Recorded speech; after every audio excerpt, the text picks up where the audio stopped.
যারা এই মুহূর্তে আমাকে শুনছেন সকলকে স্বাগত জানাচ্ছি। আজকে আমরা আলোচনা করব রোমান্টিক পিরিয়ডের একজন খুবই ফেমাস পোয়েট, একজন প্রমিনেন্ট পোয়েট, যিনি হচ্ছেন যাকে কিনা আমরা রেভলিউশনারি পোয়েট বলে জেনে থাকি, যিনি ফ্রেঞ্চ রেভলিউশন থেকে কিছুটা অনুপ্রাণিত হবার পর এই রেভলিউশনারি পোয়েম লেখার মতো শক্তি তিনি পেয়েছিলেন। পার্সি বিসি শেলি অর্থাৎ পিবি শেলির লেখা একটি কবিতা, খুবই মানে পরিচিত একটা কবিতা বলা যায়, ও টু দ্য ওয়েস্ট উইন্ড। তো আমরা জানি রোমান্টিক এইজ, ইংরেজি সাহিত্যে রোমান্টিক এইজটা ছিল 1798 থেকে 1832 পর্যন্ত। তো ঠিক আছে, আমরা আজকে পড়ব, অবশ্যই লাইন বাই লাইন পড়ব, কারণ কবিতাটি খুবই চমৎকার একটি কবিতা। তো দেখা যাচ্ছে এই কবিতাটি টোটাল 5টা ক্যান্টোয় বিভক্ত, তো কবিতাটি বেশ বড় বলা যায়। তো সেক্ষেত্রে আমরা দেখি আজকে কত দূর আলোচনা করা যায়। দরকার হলে আমরা ভিডিওটি হয়তো 2টি পার্টে বিভক্ত করব। যদি আজকে ভিডিওটা খুব লম্বা হয়ে যায়, সম্পূর্ণটা অবশ্যই আলোচনা হয়তো করা যাবে না। সেক্ষেত্রে এই কবিতাতে যাওয়ার আগে আমরা যদি বলি যে কবি ওয়েস্ট উইন্ডের প্রতি, ওয়েস্ট উইন্ডকে নির্দেশ করে এই কবিতাটি লিখেছেন, অর্থাৎ পশ্চিমা বাতাসকে নির্দেশ করে এই কবিতাটি কবি লিখেছেন। হ্যাঁ, আচ্ছা, ক্যান্টো 1 আমরা শুরু করছি। ও ওয়েস্ট উইন্ড, দাও ব্রেথ অফ অটাম বিং, মানে এখানে কবি ওয়েস্ট উইন্ডকে সম্বোধন করছে ও ওয়াইল্ড ওয়েস্ট উইন্ড বলে। হ্যাঁ, তো এখানে কবি ওয়েস্ট উইন্ডকে বলছেন যে বন্য যেই পশ্চিমা বাতাস। হ্যাঁ, এখানে ওয়েস্ট উইন্ডকে কবি পার্সনিফাই করছেন। আচ্ছা, দাও ব্রেথ অফ অটাম বিং, মানে এখানে বলছেন যে হচ্ছে হে পশ্চিমা বাতাস, তুমি হচ্ছে শরতের শ্বাস প্রশ্বাস। Thou from whose unseen presence the leaves dead are driven, মানে তোমার যেই হচ্ছে অদৃশ্য যেই উপস্থিতি, সেটা হচ্ছে কি করে, গাছের পাতাগুলোকে, মানে মৃত পাতাগুলোকে, ঝরে পড়া পাতাগুলোকে হচ্ছে তাড়িত করে। Like ghost from an এনচ্যান্টার fling, মানে কিসের মতো তাড়িত করে মৃত পাতাদেরকে, ঠিক যেভাবে হচ্ছে একজন জাদুকর এই যে মানে অশরীরী আত্মাগুলোকে তাড়িত করে, ঠিক সেভাবেই এই ওয়েস্ট উইন্ড কী করে, হচ্ছে মৃত পাতাদেরকে তাড়িত করে। হ্যাঁ, তারপর ইয়েলো অ্যান্ড ব্ল্যাক অ্যান্ড পেল অ্যান্ড হ্যাকটিক রেড, তো বলছে যে এই পাতাগুলোর এখানে হচ্ছে কবি বর্ণনা দিচ্ছেন আর কি, অর্থাৎ এই পাতাগুলো কেমন বর্ণের ছিল, কেমন কালারের ছিল, কেমন রঙের ছিল, সেটা বলছেন যে ইয়েলো মানে হলুদ, কালো এবং হচ্ছে ফ্যাকাশে, এবং হচ্ছে হ্যাকটিক রেড অর্থাৎ আরও টিম যেই লাল বর্ণটা। তো এই পাতাগুলো আসলে, এই মৃত পাতাগুলো আসলে এমন ছিল। এখানে মৃত পাতা বলতে গাছ থেকে ঝরে যাওয়া পাতাগুলোকে বোঝাচ্ছে। তারপর বলছেন যে পেস্টিলেন্স স্ট্রাইকেন মাল্টিটিউডস, অর্থাৎ এই পাতাগুলো যেন মহামারীতে আক্রান্ত হয় মানুষ যেভাবে দলে দলে, ঠিক সেভাবেই এই মহামারীতে আক্রান্ত হবার মতো এই পাতাগুলো দলে দলে ঝরে পড়েছিল, এবং এই পাতাগুলো এমনভাবে এই ওয়েস্ট উইন্ড এই পাতাগুলোকে তাড়িত করছিল, ঠিক যেন মনে হচ্ছিল যে কোনো জাদুকর অশরীরী আত্মাগুলোকে যেভাবে তাড়িত করে, ঠিক সেভাবেই ওয়েস্ট উইন্ড এই পাতাগুলোকে তাড়িত করছিল। হ্যাঁ, আচ্ছা, ও দাও হু চ্যারিয়টেস্ট to their dark windy bed, the wing sheets where they lie cold and low। আচ্ছা, এই পাতাগুলোকে হচ্ছে একটা মানে রথের মতো আর কি টেনে নিয়ে যাচ্ছে আর কি এই ওয়েস্ট উইন্ড, মানে কোথায় নিয়ে যাচ্ছে, মানে যেন শীত নিদ্রায়, হ্যাঁ, ডার্ক উইন্টি বেড, অন্ধকার আচ্ছন্ন শীত নিদ্রায় যেন নিয়ে যাচ্ছে এই পাতাগুলিকে। সাথে কাদেরকে নিয়ে যাচ্ছে, দ্য উইং seeds where they lie cold and low, হচ্ছে অঙ্কুরিত যে বীজসমূহ, হ্যাঁ, সেগুলোকেও এই পাতাগুলোর সাথেই নিয়ে যাচ্ছে ওই শীতের যে শীতসজ্জায় নিয়ে যাচ্ছে, অন্ধকারাচ্ছন্ন শীতসজ্জায়, যেগুলো মানে যেখানে কিনা এরা হচ্ছে ঠান্ডা অবস্থায়, মানে মাটির নিচে এরা শুয়ে থাকবে আর কি ঠান্ডা অবস্থায়। অর্থাৎ এখানে কবি হচ্ছে যে ওয়েস্ট উইন্ডকে একটা প্রিজার্ভার মনে করছেন। হ্যাঁ, যে হচ্ছে ওয়েস্ট উইন্ড এখানে এই বীজগুলোকে, অর্থাৎ যেই অঙ্কুরিত হবে এমন বীজগুলোকে সংরক্ষণ করে রাখছে এই মাটির নিচে ঠান্ডা বিছানায়, অর্থাৎ অন্ধকারাচ্ছন্ন জায়গায়। হ্যাঁ, it's like a corps within it's grave, মানে এরা প্রত্যেকেই এমন মনে হচ্ছে যেন এরা হচ্ছে মানে এদের কবরে মৃতদেহ যেভাবে শুয়ে থাকে ঠিক সেভাবেই এই পাতা এবং এই হচ্ছে বীজগুলো যেন মাটির নিচে ঠান্ডা অবস্থায় শুয়ে আছে। হ্যাঁ, until thine azure sister of the spring shall blow, মানে কতক্ষণ এরা শুয়ে থাকবে, যতক্ষণ না পর্যন্ত এই যে বসন্ত বন, নীলাভ যে বসন্ত বন, এই বসন্ত বন যতক্ষণ না পর্যন্ত প্রবাহিত হয় ঠিক ততক্ষণ পর্যন্ত এই বীজগুলো হচ্ছে মাটির নিচে হচ্ছে শুয়ে থাকবে এমনভাবে যেন তারা কবরে শুয়ে আছে। হ্যাঁ, তো her clarion over the dreaming earth and fill with living hues and odours plain and hill. তো এখানে বলছে যে হার ক্লারিয়ন মানে এখানে এক ধরনের বাঁশি এই ধরনের কিছু একটা বোঝাচ্ছে বা এক ধরনের সঙ্গী মিউজিক বা কিছু। হার ক্লারিয়ন ওভার দ্য ড্রিমিং আর্থ মানে এই স্বপ্নীল পৃথিবীর উপরে সেই বসন্ত এসে যখন বাঁশি বাজাবে হচ্ছে এবং and fill with living hues and odours plain and hill, বহু বিচিত্র বর্ণ আর সুবাসে ভরে যাবে কি পাহাড় এবং সমতল।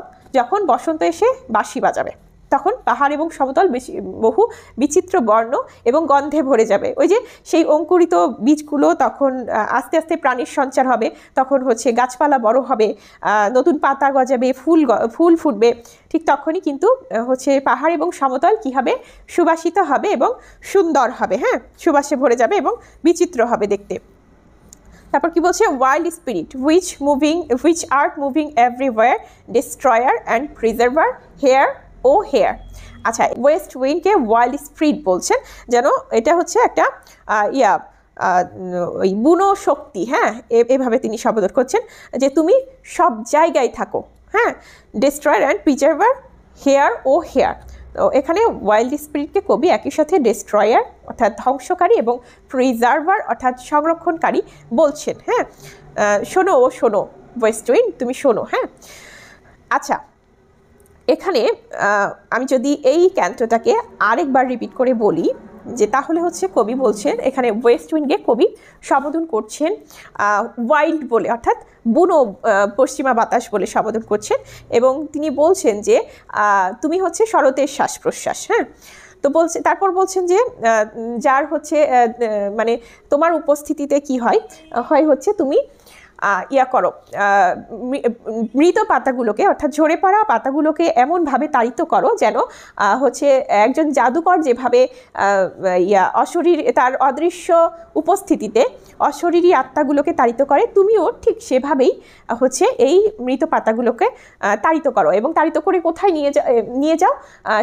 নিয়ে যাও হচ্ছে যে একটা শীত নিদ্রায়। হ্যাঁ, শীত নিদ্রা বলতে হচ্ছে বলছেন যে ডার্ক উইন্টার বেড, মানে অন্ধকার যেই শীতের বিছানা সেখানে তুমি শায়িত করো, অর্থাৎ বীজতলায় শায়িত করো আর কি।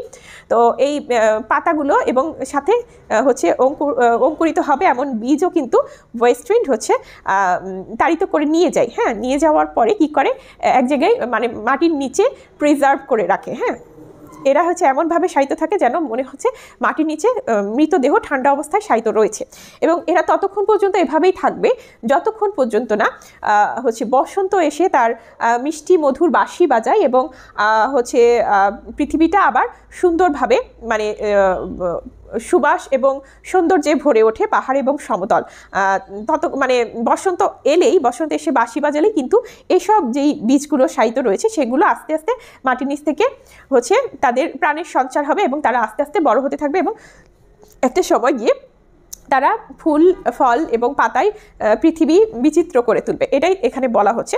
আর ওয়েস্ট উইন্ডকে কবি এখানে কি বলছেন হচ্ছে ডিস্ট্রয়ার অ্যান্ড প্রিজার্ভার, অর্থাৎ এই ওয়েস্ট উইন্ড কিন্তু একই সাথে ধ্বংসের একটা হচ্ছে প্রতীক ওয়েস্ট উইন্ড। কারণ হচ্ছে আমরা দেখছি যে ওয়েস্ট উইন্ড হচ্ছে গাছের পাতাগুলোকে ঝরিয়ে দিচ্ছে, আবার বীজগুলোকে গাছ থেকে ঝরিয়ে দিচ্ছে। হ্যাঁ, তো এই জন্য কবি এখানে ওয়েস্ট উইন্ডকে ডিস্ট্রয়ার বলেছেন এবং ডিস্ট্রয়ার আরও কারণে বলেছেন, আমরা সেকেন্ড ক্যান্টোতে এসে জানবো কেন কবি ডিস্ট্রয়ার বলেছেন ওয়েস্ট উইন্ডকে। এবং তারপরে কবি কিন্তু প্রিজার্ভারও বলেছেন যে হচ্ছে এই ওয়েস্ট উইন্ড একটা প্রিজার্ভারের কাজ করছে, যেমন এই বীজগুলোকে সংরক্ষণ করে রাখছে, নতুনভাবে প্রাণের সঞ্চার করবে বলে।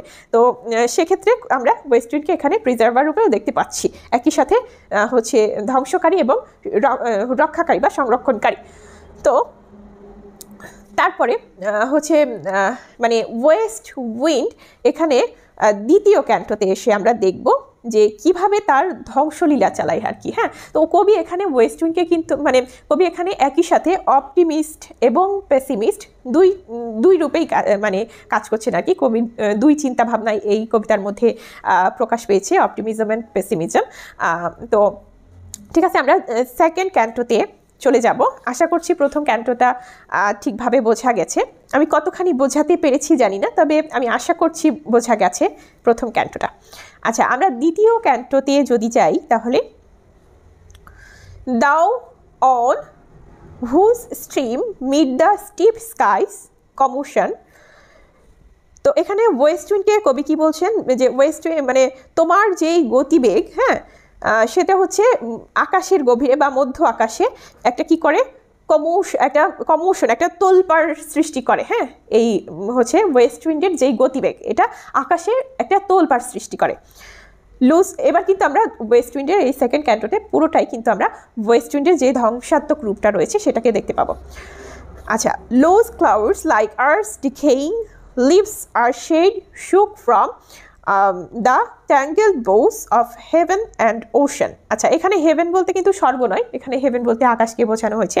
লোজ clouds like earth's decaying living are shed shook from the tangled boughs of heaven and ocean. এখানে বলছে যেই ছেঁড়াখোড়া মেঘগুলো থাকে, যেই হচ্ছে যে মানে টুকরো মেঘগুলো থাকে, সেগুলোকে এই ওয়েস্ট উইন্ড কী করে হচ্ছে ঝরিয়ে দেয়। ঠিক কেমনভাবে ঝরিয়ে দেয়? ঠিক যেমনভাবে পৃথিবীতে হচ্ছে পাতা, হ্যাঁ, মৃত পাতারা যেভাবে পৃথিবীতে গাছ থেকে ঝরে পড়ে, ঠিক তেমনভাবেই হচ্ছে এই টুকরো ছেঁড়াখোড়া মেঘগুলোকে হচ্ছে পশ্চিমা বাতাস কী করে ঝরিয়ে দেয়। কেমনভাবে ঝরিয়ে দেয়? যখন হচ্ছে আকাশ এবং সমুদ্রের একটা মিলন ঘটে, ঠিক সেই সময়ে এই পশ্চিমা বাতাস হচ্ছে এই মেঘগুলোকে ঝরিয়ে দেয়। হ্যাঁ, আচ্ছা, angels of rain and lightning, এখানে বলছে যে বৃষ্টি আর হচ্ছে বজ্রের দেবদূত, there are spread on the blue surface of thine airy surge. কি বলছে যে এই বৃষ্টি এবং বজ্রের দেবদূত হচ্ছে তুমি ছড়িয়ে পড়ো আকাশী তরঙ্গের নীল পৃষ্ঠে। হ্যাঁ, আকাশী তরঙ্গের নীল পৃষ্ঠে তুমি ছড়িয়ে পড়ো। এখানে আবার ওয়েস্ট উইন্ডকে বলা হচ্ছে যে ওয়েস্ট উইন্ড হচ্ছে আকাশী তরঙ্গের নীল পৃষ্ঠে ছড়িয়ে পড়ে। Like the bright hair uplifted from the head of some fierce maenad. আচ্ছা, এখানে এই বলছেন যে ওয়েস্ট উইন্ড এভাবে ছড়িয়ে পড়ে কিসের মতো?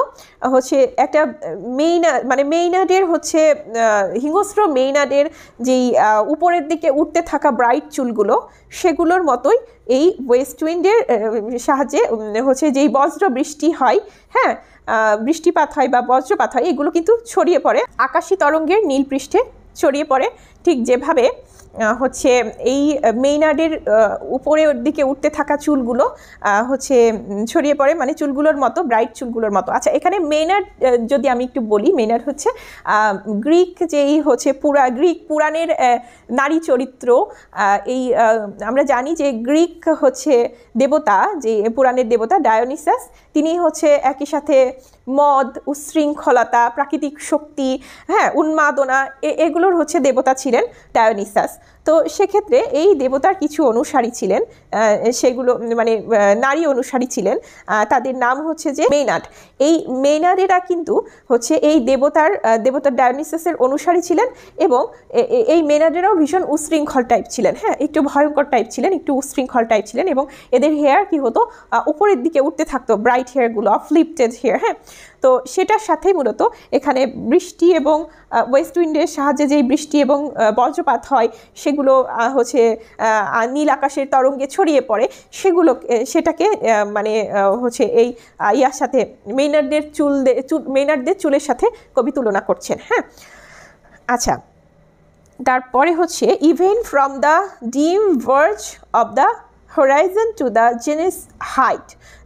তাহলে এখানে বলছেন যে মানে অস্পষ্ট প্রান্ত, মানে দিগন্তের যেই দিগন্ত থেকে যেই আকাশের সর্বোচ্চ চূড়ার যে অস্পষ্ট প্রান্ত, হ্যাঁ, the locks of the approaching storm, মানে এগুলো হচ্ছে এসব এই অদৃশ্য প্রান্তের যেই লক্স, মানে এখানে কেশ বোঝানো হয়েছে, এই কেশ এগুলোকে হচ্ছে কি নির্দেশ করছে, এগুলো যে অ্যাপ্রোচিং স্ট্রম মানে একটা হচ্ছে আসন্ন ঝড়ের নির্দেশ করছে এগুলো, হ্যাঁ, আসন্ন একটা ঝড়ের নির্দেশ করছে।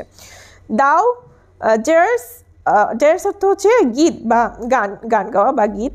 আচ্ছা, of the dying year to which this closing night will be the dome of a vast sepulchre vaulted with all thy congregated might of vapours. আচ্ছা, এখানে বলছে যে মানে তুমি যে গান গাও, হ্যাঁ, বিদায়ী বছরের শেষ রাতে তুমি যে গান গাও, তারপরে হচ্ছে সেটা একটা বড় সমাধি, একটা বড় গম্বুজ, হ্যাঁ, সেই গম্বুজটা একটা সমাধি সৃষ্টি করে, হচ্ছে কি করে, তোমার হচ্ছে সেই সমবেত যেই আছে শক্তি, সেটা দ্বারা তুমি এভাবে একটা গম্বুজ দাঁড় করাতে চেষ্টা করো, হ্যাঁ। মানে এখানে ওয়েস্ট উইন্ডের যেই তীব্র শক্তি, মূলত সেটা কথাই বলা হচ্ছে আর কি, মানে ধ্বংসাত্মক শক্তি আর কি, এটা নেগেটিভ অর্থে এখানে ব্যবহার করা হয়েছে, যদিও অন্য স্ট্যান্ডায় হয়তো আমরা পজিটিভিটি দেখতে পাবো। আচ্ছা, from whose solid atmosphere black rain and fire and hail will burst. এখানে বলা হয়েছে যার সলিড আবহাওয়াতে কালো বৃষ্টি, বজ্রপাত এবং শিলাবৃষ্টি হবে। ও হেয়ার, তুমি শোনো, হ্যাঁ, ওয়েস্ট উইন্ড মানে ওয়েস্ট উইন্ডের প্রভাবে বছরের শেষ দিনগুলোতে বা শেষ রাত্রে এরকম হচ্ছে একটা মানে ধ্বংসাত্মক ধ্বংসলীলা চলবে আর কি, এভাবে কালো বৃষ্টি হবে, বজ্রপাত হবে, হ্যাঁ, শিলাবৃষ্টি হবে, এরকম একটা ধ্বংসলীলা চালাবে আর কি ওয়েস্ট উইন্ড।